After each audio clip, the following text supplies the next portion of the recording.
கர்த்தருடைய வார்த்தையை நல்ல நிலமாகிய நம்முடைய இருதயத்திலே விதைத்து அதன் மூலமாய் வருகிற விளைச்சலினால் இந்த உலகத்துக்கு நாம் பலன் கொடுக்கிறவர்களாய் இருக்க வேண்டும் என்று தேவன் விரும்புகிறார். அதான் தேவனுடைய திட்டம். அதற்காகத்தான் நம்மை அவர் அழைத்திருக்கிறார். ஆகவே கர்த்தர் ஒரு டீட்டெயில்டு பேரபிள் ஒன்றை கர்த்தர் சொல்லி அதற்கு விளக்கத்தையும் கொடுக்கிறார். விதையில் பிரச்சனை இல்லை, விதையாகிய வசனத்தில் பிரச்சனை இல்லை, நிலமாக இருக்கிற இருதயத்தில் வேறுபாடுகள் இருக்கிறது. அது நல்ல நிலமாக இருதயம் இருக்கும் பொழுது விதைக்கப்பட்ட இந்த வசனம், விதையாகிய வசனம் 30ஆக 100ஆக 60ஆக அது பலன் கொடுக்கிறது என்று கர்த்தர் சொல்லுகிறார். கவனத்தை இருதயத்திலே வையுங்கள். நம்முடைய இருதயம் எப்படி இருக்கிறது என்பதை கவனியுங்கள். வேதம் முழுவதும் இருதயத்துக்கு மிக மிக முக்கியத்துவம் கொடுக்கிறது. மனிதனுடைய இருதயம்னா நான் சொல்கிறது நம்முடைய ஆர்கன் இல்லை, கார்டியான்னு சொல்கிறாங்க.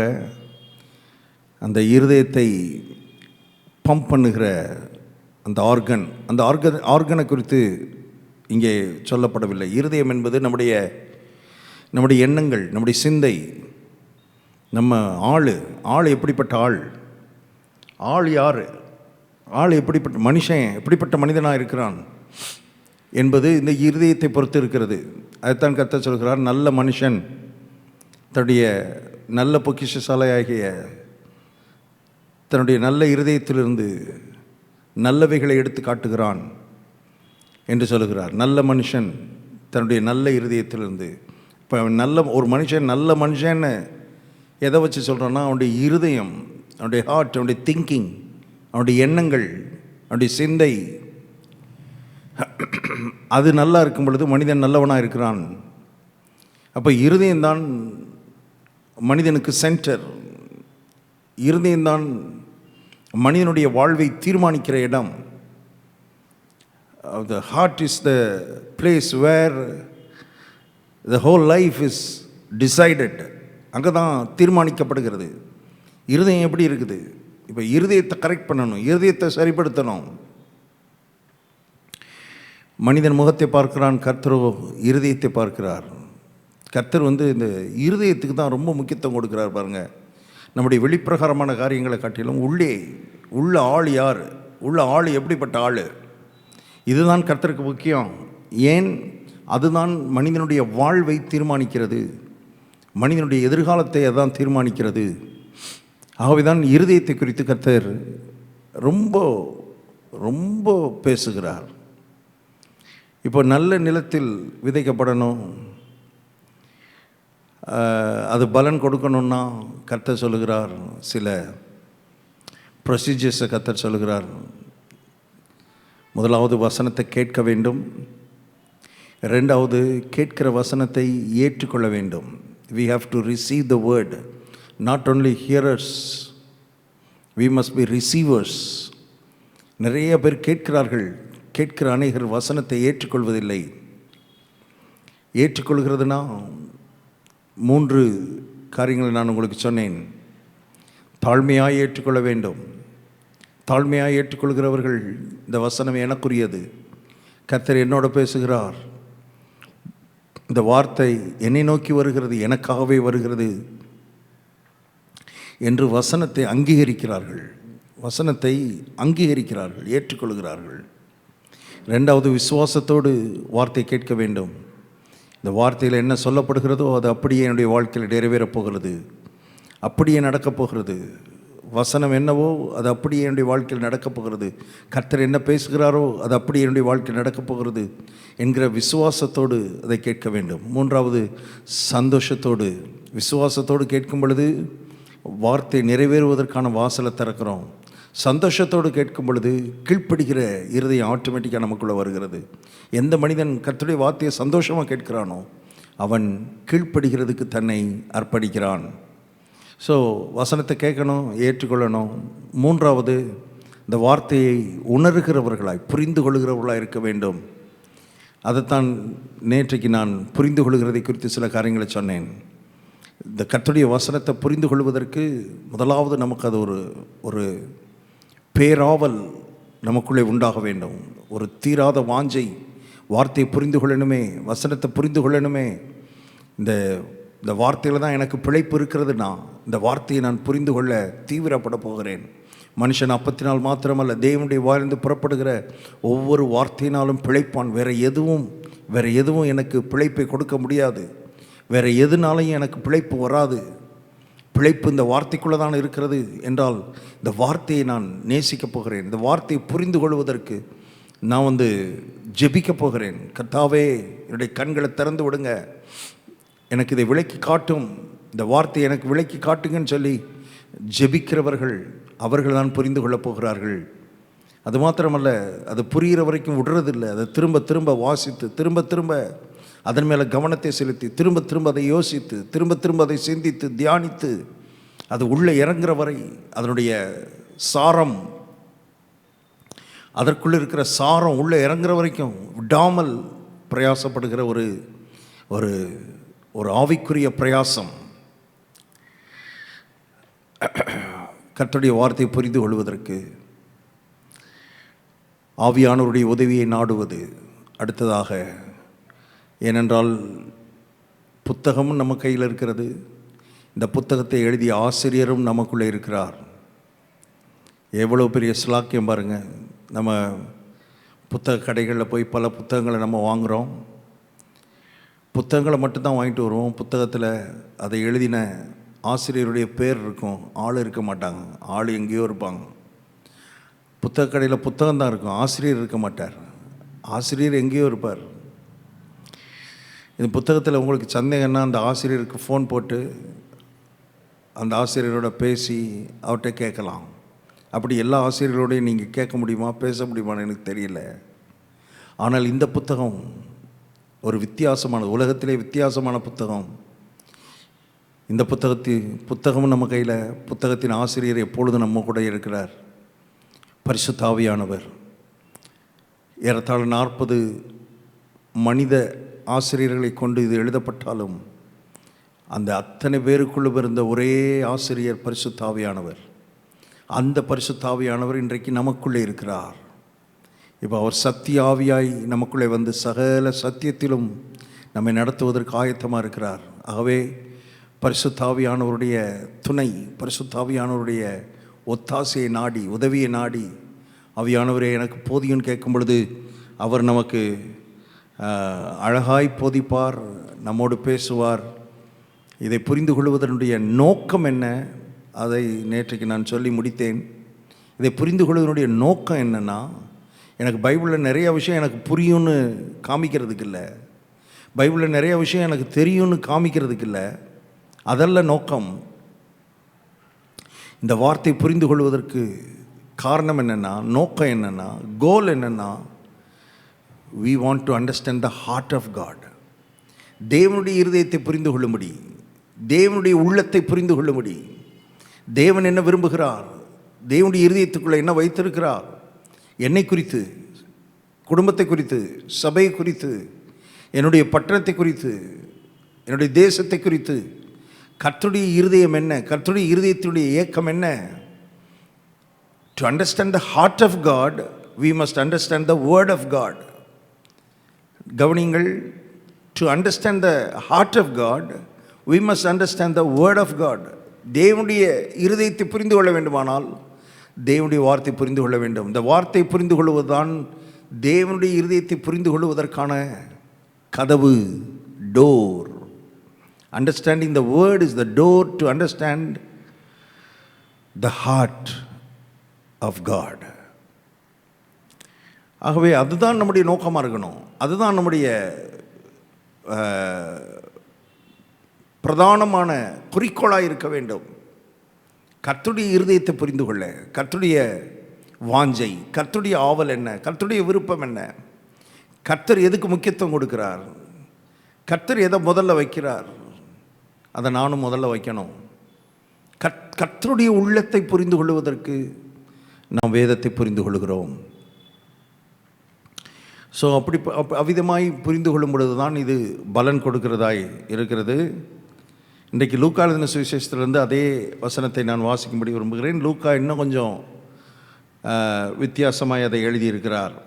லூக்கா எழுதின சுவிசேஷம் 8ஆம் அதிகாரம் 15வது வசனத்தில், நல்ல நிலத்தில் விதைக்கப்பட்டவர்கள் வசனத்தை கேட்டு அதை உண்மையும் நன்மையுமான இருதயத்திலே காத்து பொறுமையுடனே பலன் கொடுக்கிறவர்களாய் இருக்கிறார்கள்.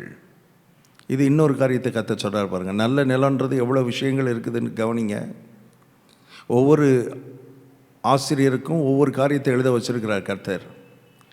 மார்க் ஏற்றுக்கொண்டு என்று எழுதினார், மத்தேயு உணர வேண்டும் என்று எழுதினார். இங்கே எழுதுகிறார், லூக்கா எழுதுகிறார், உண்மையும் நன்மையுமான இருதயத்திலே வசனத்தை காத்துக்கொள்ள வேண்டும் என்று எழுதுகிறார். மறுபடி பாருங்கள், இருதயம்தான் ரொம்ப ரொம்ப முக்கியம். மனிதனுடைய இருதயம். இந்த வசனம் கிரியை செய்யணும், வசனம் பலன் கொடுக்கணும். நீங்கள் பலன் கொடுக்குற ஒரு ஆளாக இருக்கணும்னா உங்கள் இருதயம் எப்படி இருக்குன்றதை பொறுத்து தான் இருக்குது. இருதயம் உண்மையான நேர்மையான இருதயமாக இருக்குதா? ஹானஸ்ட் ஹார்ட் என்று எழுதப்பட்டிருக்கிறது. நேர்மையான இருதயம். இந்த நேர்மையான இருதயம் என்ன சொல்லுது தெரியுமா? வசனத்தை வாசிக்கும் பொழுதும் வசனத்தை கேட்கும் பொழுதும் கர்த்தர் பேசும் பொழுதும் உடனே அது எதை அட்மிட் பண்ணுதுன்னா, ஆண்டவரே நீங்கள் சரி, நான் தப்பு. எப்போதும் நீங்கள் சரி. நீங்கள் இந்த வசனத்தில் என்ன சொல்லியிருக்கிறீங்களோ நீங்கள் சொன்னது தான் சரி, நான் தப்பு, நான் நினைக்கிறது தப்பு, நான் இதுவரைக்கும் நினைத்து கொண்டு இருந்தது தப்பு, இதுவரைக்கும் என் மனதில் இருந்த கருத்துக்கள் தப்பு. ஒரு ஹானஸ்ட் ஹார்ட் இப்படி தான் சொல்லும், நீங்கள் தான் சரி ஆண்டவரே, நான் தான் தப்பு, நான் தப்பு, நான் நினச்சது தப்பு, நான் என் மனதில் எண்ணிக்கொண்டிருந்த எண்ணங்கள் தப்பு, சிந்தைகள் தப்பு, என்னுடைய நடக்க தப்பு, என்னுடைய வார்த்தை தப்பு, நீங்கள் சொல்கிறது தான் சரி, நீங்கள் என்ன சொல்கிறீங்களோ அதான் சரி. இப்படியாக நம்முடைய வாழ்நாள் முழுவதும் வார்த்தையை உயர்த்துகிற, வார்த்தையை மேன்மைப்படுத்தி நம்மளை கீழே தாழ்த்துகிற நம்முடைய எண்ணங்கள், நம்முடைய சிந்தை, நம்முடைய கருத்துக்கள், இவைகள் எல்லாத்தையும் கீழே வைக்கணும் பாருங்கள். அவர் சொல்கிறது தான் சரி, கர்த்தர் சொல்கிறது தான் சரி. நமக்கு ஹியூமன் திங்கிங்கில், மாம்சீகமான எண்ணங்களிலே சில நேரம் நம்ம சொல்கிறது தான் சரின்ற மாதிரி நமக்கு தோணும். நான் சொல்கிறது தான் சரி, நான் நினைக்கிறது தான் சரி, நான் என்ன முடிவெடுத்தனோ அதான் சரி, அதான் நியாயம். கர்த்தர்னு வரும்பொழுது, வசனம்னு வரும்பொழுது, நான் தப்பு, நீங்கள் சரி, நான் தப்பு, உங்களுடைய வார்த்தை சரி. இந்த இடத்துக்கு வரும்பொழுது தான் நல்ல எதிர்காலம் காத்திருக்கிறது. பலன் கொடுக்கிறவர்களாய் நாம் இந்த உலகத்தில் இருக்க போகிறோம். இருதயம் இப்படிப்பட்ட இருதயமாய் 100க்கு 100 மாற வேண்டியது அவசியமாக இருக்கிறது. பேதுரு நேற்று மீன் பிடிக்க வந்தவன் இல்லை, பெரிய எக்ஸ்பீரியன்ஸ்டு ஹேண்டு. ஆண்டாண்டு காலமாய் அந்த கலிலேயா கடலில் அவன் மீன் பிடித்தவன். எந்த பக்கம் போனால் என்ன வகையான மீன் கிடைக்குன்ற அளவுக்கு அவன் தெரிந்து வைத்திருந்தவன். எந்த டைமுக்கு போனால் என்ன வகையான மீன் கிடைக்கும், எவ்வளவு மீன் கிடைக்கும், எல்லாம் அத்துப்படி அவனுக்கு எக்ஸ்பீரியன்ஸ்டு. கவனிங்க, இப்போ இயேசுவின் வார்த்தை வருகிறது. இயேசுவின் வார்த்தை வருகிறது, அதுவும் பகலில் வருகிறது, காலையில் வருகிறது. காலையில் யாரும் மீன் பிடிக்க போக மாட்டாங்க, நைட்டில் தான் போவாங்க. ஏன்னா நைட்டில் தான் மீனெல்லாம் வெளியே வரும். பகலெல்லாம் போய் உள்ளே போயிடும். பகலில் யாரும் மீன் பிடிக்க போக மாட்டாங்க, மீன் அகப்படாது. அதெல்லாம் பேதுருடைய எக்ஸ்பீரியன்ஸு, ஹார்ட் அதை சொல்லுது, மைண்டு சொல்லுது, அதுதான் சரின்னுது. நாங்கள் எத்தனையோ நாள் பார்த்துட்டோம் ஆண்டவரே, ராத்திரியெல்லாம் மீன் பிடிச்சி பார்த்துட்டோம், ஒரு மீன் கூட கிடையாது. கல்லையா கடலில் இருக்கிற மீன்லாம் எங்கே போச்சோ தெரியல, ஒரு மீனும் அகப்படலை. ராத்திரிலாம் மீன் பிடித்தோம், இரவில் மீன் பிடித்தே கிடைக்கல. பகலில் நார்மல் டேஸில் ராத்திரியில் மீன் கிடைக்கிற நாட்களில் கூட பகலில் கிடைக்காது. இப்போ இரவுலேயே மீன் கிடைக்காத பொழுது நீங்கள் காலை நேரத்தில் பகல் நேரத்தில் போய் போடுங்கன்றீங்க, எப்படி கிடைக்கும்? இது என்ன நடக்க போகுது? இப்போ பேதுரு சொன்னான், நான் நினைக்கிறது, என் எக்ஸ்பீரியன்ஸு, என்னுடைய மைண்டு, என்னுடைய அனுபவம், என்னுடைய அறிவு, அனுபவ அறிவு, இதெல்லாம் தப்பு.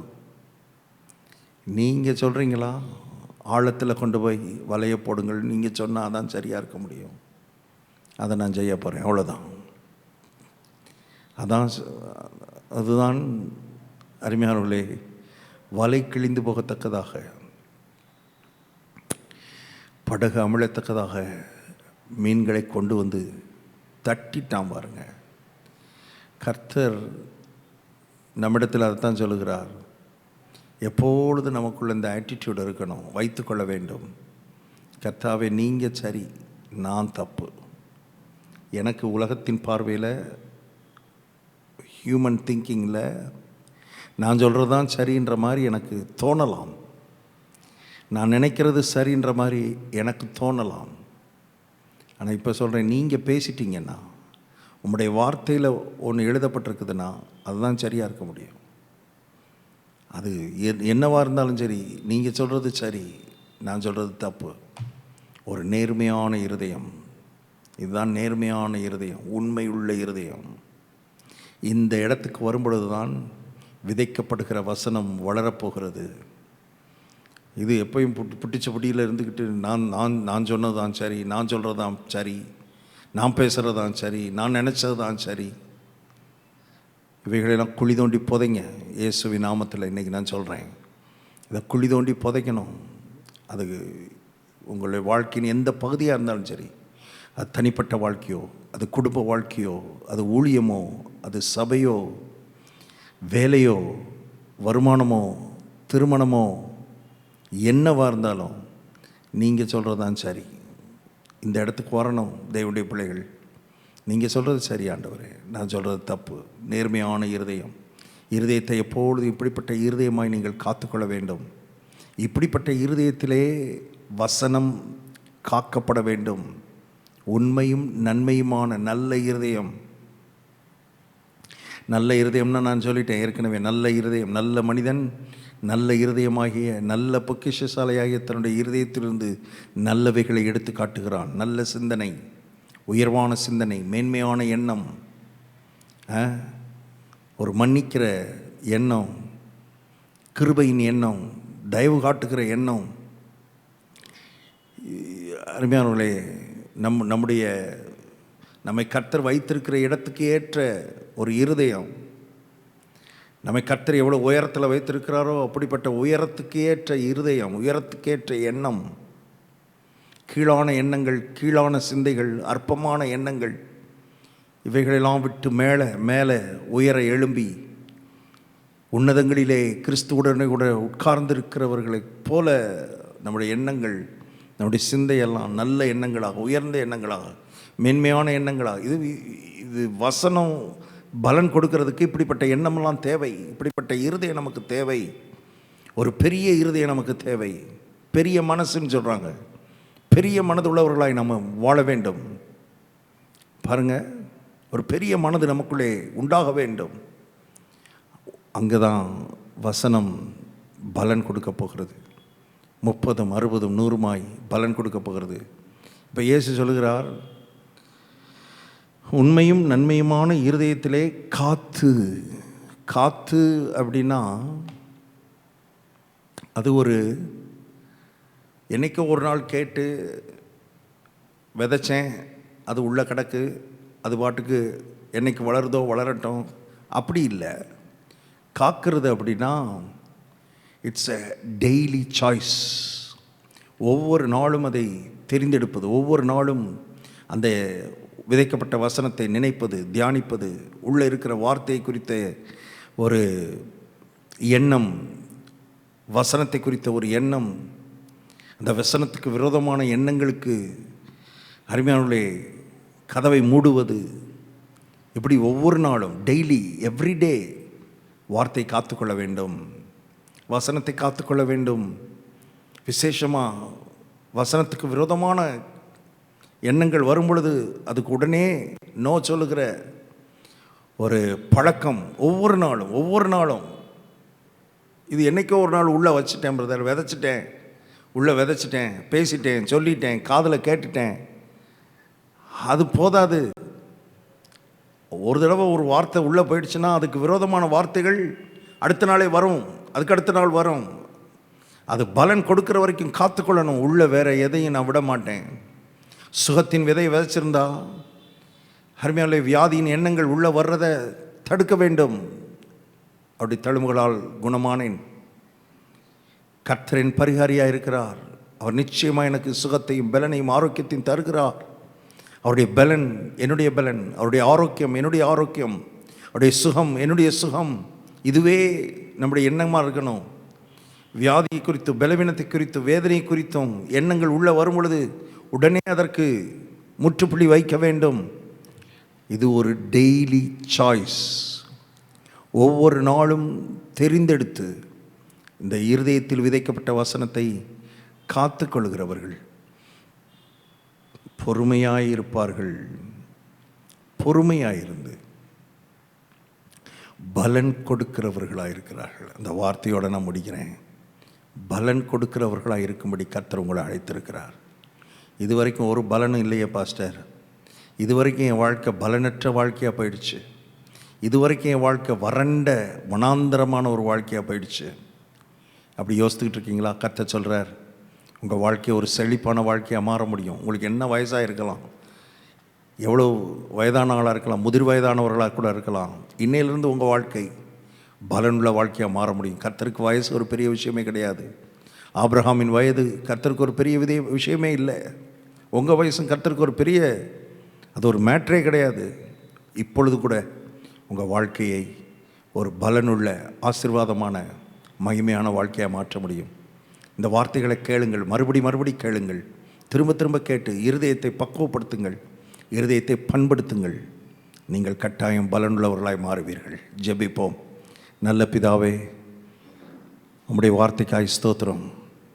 நல்ல நிலத்தில் விதைக்கப்பட்ட வசனமாய் உம்முடைய பிள்ளைகளுடைய இருதயத்துக்குள் விதைக்கப்படுகிற வசனங்கள், வார்த்தைகள் 30, 60, 100 பலன் கொடுத்து கர்த்தாவே இந்த உலகத்துக்கு, இந்த மக்களுக்கு ஆசீர்வாதமான பிள்ளைகளாய், பலன் கொடுக்கிற பிள்ளைகளாக இருக்கட்டும். வறட்சியின் நிலை மாறட்டும், வனாந்தர நிலைகள் மாறட்டும், யாருக்கும் எந்த பிரயோஜனம் இல்லையே என்கிற விரக்தி நிலை மாறட்டுங்கிறதாவே இந்த வார்த்தையை நேர்மையான இருதயத்தில் காத்துக்கொள்ளட்டும், உண்மையான இருதயத்தில் காத்துக்கொள்ளட்டும், நல்ல இருதயத்தில் காத்துக்கொள்ளட்டும், ஒவ்வொரு நாளும் காத்துக்கொள்ளட்டும். ஒவ்வொரு நாளும், எவ்ரிடே, ஒவ்வொரு நாளும் அதை காத்துக்கொள்கிறதை தெரிந்தெடுத்து காத்துக்கொண்டு பலன் கொடுத்து ஒரு மகிழ்ச்சிகரமான சந்தோஷமான வாழ்க்கை வாழ கர்த்தர் உதவி செய்யும். இயேசு கிறிஸ்துவின் நாமத்தில் ஜெபிக்கிறோம் பிதாவே. ஆமென். God bless you. Jesus loves you.